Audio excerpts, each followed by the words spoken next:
Kamusta mga kasaliksik? Ang ating mundo ay binobuo ng napakalaking porsyento ng tubig kung saan nagiging libingan na ito ng maraming nilalang o kahit pa ng mga bagay na talaga namang ikagugulat mo kung iyong malalaman. Kaya mula sa isang blue whale na namataang wala ng buhay hanggang sa wedding ring na nawala sa lawa ay pag-usapan natin ang 10 kakaibang bagay na makikita mo sa ilalim ng katubigan. Kaya naman kung handa ka ng malaman ng mga ito ay simulan na natin. Number 10, patay na blue whale.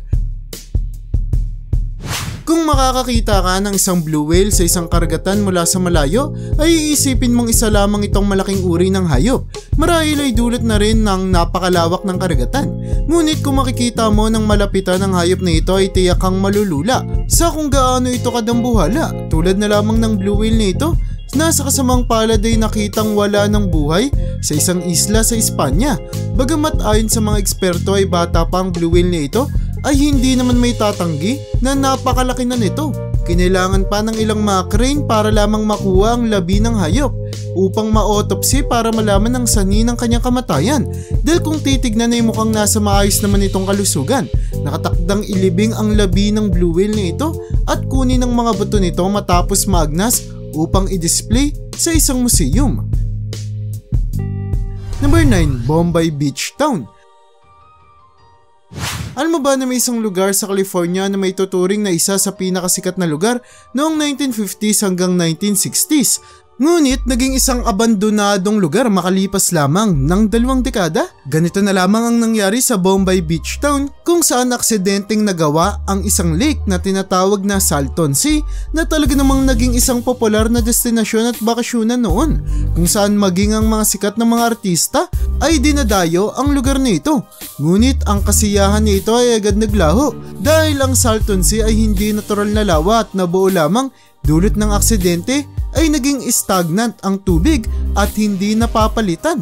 Kung kaya't sa paglipas ng panahon ay tumaas ang salinity levels nito, ang sukat kung gaano kaalat ang tubig na naging mas maalat pa kaysa sa Pacific Ocean, at bukod pa dyan ay tumaas ang pesticides level ng lawa na ito na talaga namang nagbigay ng mga sakit sa mga residente na malapit dito. Sa ngayon ay abandonado na ang lugar na ito at wala ring pinapayagan na lumangoy sa lawa dahil lubhang peligroso ang paglangoy o paglapit lamang rito. Number 8, lawa ng natron. Kung isa ka sa mga tagahanga ni Medusa ay sigurado akong magugustuhan mo ang lugar nito na tinatawag na lawa ng natron mula sa bansang Africa. Ang lawa na ito ay napapaligiran ng iba't ibang bulkan na maaaring makadagdag sa dahilan kung bakit mas naging peligroso ang lawa na ito. Dahil na rin walang paraan upang madrain ng lawa, ay evaporation lamang ang natatanging paraan upang mabawasan ng tubig na kung saan sa paglipas ng panahon ay tumaas ang level ng asin sa lawa na ito. Dahil dito kapag ang mga hayop ay namamatay at nahuhulog sa lawa na ito ay imbis na ma-decompose ay agad silang nagiging bato na para bang kagagawan ni Medusa dahil na rin sa taas ng salinity level ng lawa. Kung kaya't bagamat maaaring kahali-halina ang kulay ng lawa na ito mula sa malayo ay dapat pa rin tayong mag-ingat dahil hindi lahat ng maganda sa paningin ay ligtas para sa atin. Number 7, gamit ng pulis. Talaga namang napakaraming kakaibang bagay na maaari nating makita sa ilalim ng tubig kagaya na lamang ng nakita ng mangingisda na ito mula sa California. Habang siya ay payapang nangingisda ay nakita niya ang isang bag na naglalaman ng baril, badge at ilan pang mga importanteng gamit ng isang pulis. Agad naman nila itong sinauli sa istasyon ng pulis at laking gulat ng pulis na may-ari nang makita niya ang kanyang gamit dahil ayon sa kanya ay 22 taon na itong nawawala. Nangyari daw ito noong minsan siya ay namangka sa lawa na pinangingisdaan naman ang nakakita sa kanyang gamit. Nilagay niya daw ang kanyang mga gamit sa kanyang bag upang maingatan na wag mawala. Ngunit kabaliktaran ang nangyari dahil matapos mapataob ang kanilang bangka ay nahulog ang kanyang gamit at di na muling nakita pa. Laking pasalamat ng pulis na makita muli ang kanyang mga gamit na sigurado akong magbabalik sa kanya ng ilang mga nakatutuwang alaala mula sa nakaraan. Number 6, mga isda sa kanal. Maaaring ilan sa inyo ay pag naiisip ang salitang kanal ay isa agad itong masikip at maruming lugar na kung saan walang mabubuhay na hayop. Ngunit nagkakamali ka. Dahil sa ibang bansa kagaya na lamang sa videong ito na makikita natin ang napakaraming isda na kinukuha mula sa isang napakalaking kanal. Ang mga isda na ito ay may tuturing natin na isang janitor fish dahil responsable rin sila sa pagpapanatili ng magandang kalagayan ng mga kanal sa ibang bansa. Ngunit dahil mahal ang mga ganitong uri ng isda ay maingat silang inilipat mula sa ibang lugar upang doon muna manirahan dahil ang paglilinis ng ganito kalaking kanal ay umaabot ng ilang taon na talaga namang hindi kakayanin kung hindi aalisin ang lahat ng tubig sa kanal na ito. Number 5. Buddha na walang ulo. Ang dam ay ang pangunahing pinagkukunan ng tubig ng iba't ibang lugar sa kahit na anong bansa.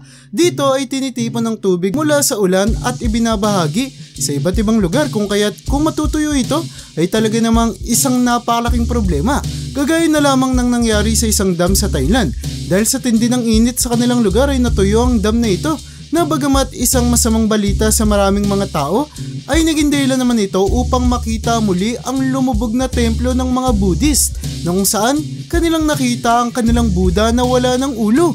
Maraming mga tao ang pinupuntahan ng Buddha na ito upang mag-alay ng dasal kabilang nga ang mga monghe. Sa kabila nito ay nangangamba ang pamahalaan dahil ngayon lang daw nila naranasan ang ganito katinding uri ng pagtuyo na kung saan apektado ang napakaraming magsasaka. Number 4. Bomba sa kanal. Libo-libong residente ang nagtulong-tulong linisin ng isang kanal sa England na kung saan nagulat sila sa kanilang nakita dahil talagang iba't ibang klase ng mga gamit ang makikita mo rito. Ngunit ang isa sa pinakagumulat at nagpatakot sa kanila ay ang isang bomba na may safety pin pa na nangangahulugan na hindi pa ito sumasabog. Agad naman nila itong itinawag sa mga otoridad na kung saan nagdala pa ng explosive team na biyasa sa mga bomba upang kunin lamang at masiguradong ligtas ang mga tao na naglilinis sa kanal na ito. Bukod sa bomba ay may nakita rin silang iba't ibang gamit tulad ng shopping cart, scooter, sapatos at ang higit na gumulat sa kanila ay ang mga sasakyan na talaga namang nagpapakita kung gaano na lamang kabarado at karumi ang kanal na ito kung kaya't nararapat lamang nalinisin na talaga ito. Number 3. Nadiskubreng tulay sa China.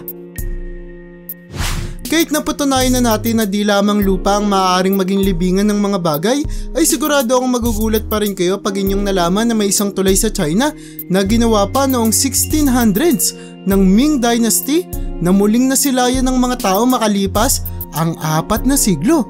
Ang tulay ay tinuturing na isang makasaysayan at pinakamahabang tulay sa bansang China na kung saan pinagrurugtong nito ang mga probinsya ng Yangtze Province na siya namang ginagamit sa paglalakbay o pangkomersyo ng iba't ibang tao.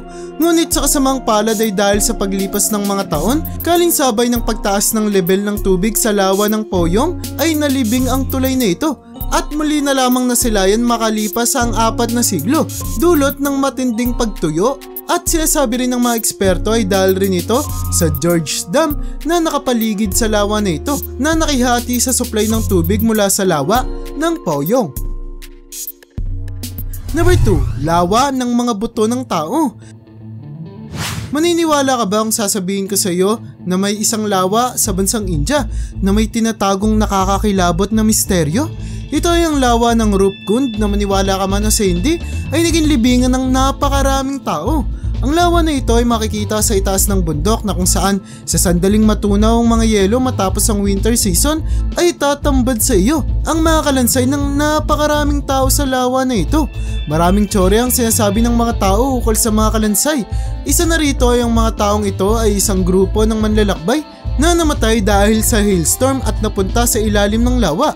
At ang isa pa ay ang mga taong ito daw ay sinusubukang atakihin at sakupin ng lugar ng Tibet at napilitang bumalik dahil sa tindi ng klima sa lugar na ito.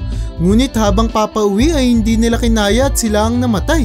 Marami pang ibang tsorya sa lugar, ngunit hanggang ngayon ay nananatili pa rin itong misteryo para sa maraming mga tao. Number 1. Wedding ring. Ang wedding ring ay isa sa pinaka-importanteng bagay na pag-aari ng dalawang taong nagmamahalan. Sinisimbolo nito ang mga pangako at pakikipag-isa sa iyong minamahal. Ngunit anong gagawin mo kung bigla itong mawala sa gitna ng napakalawak na lawa?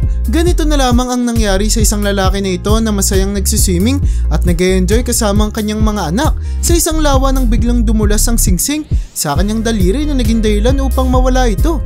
Agad siyang nagpatulong sa kanyang mga anak upang hanapin ang singsing. Ngunit dahil sa lawak ng lawa ay talaga namang imposible itong makita, kung kaya't humingi siya ng tulong sa mga Somerset artifact seekers.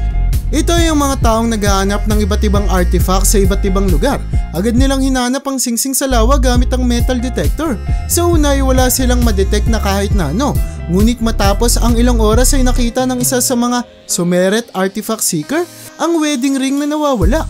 Laking pasasalamat ng lalaki nang makita ang kanyang wedding ring na nagpapakita lamang kung gaano niya pinahahalagahan ang kanyang asawa sa pamamagitan ng pagpapahalaga sa isang bagay na nagtali sa kanila. At yan ang bumabuo para sa listahan natin sa video na ito. Talaga namang napakaraming bagay ang maaaring makita sa ilalim ng ating katubigan, kung kaya't dapat tayong mag-ingat sa ating mga kagamitan dahil kung ito ay mawala sa isang lawa o karagatan ay talaga namang magiging mahirap na itong hanapin. Kaya para sa iyo, alin sa mga nadiskubring ito ang talaga namang nagpagulat sa iyo? I-comment mo naman yan sa baba. At hanggang dito na lang muna ang aking bahagi. Hanggang sa muli mga kasaliksik, maraming salamat sa panonood. See you in my next vid.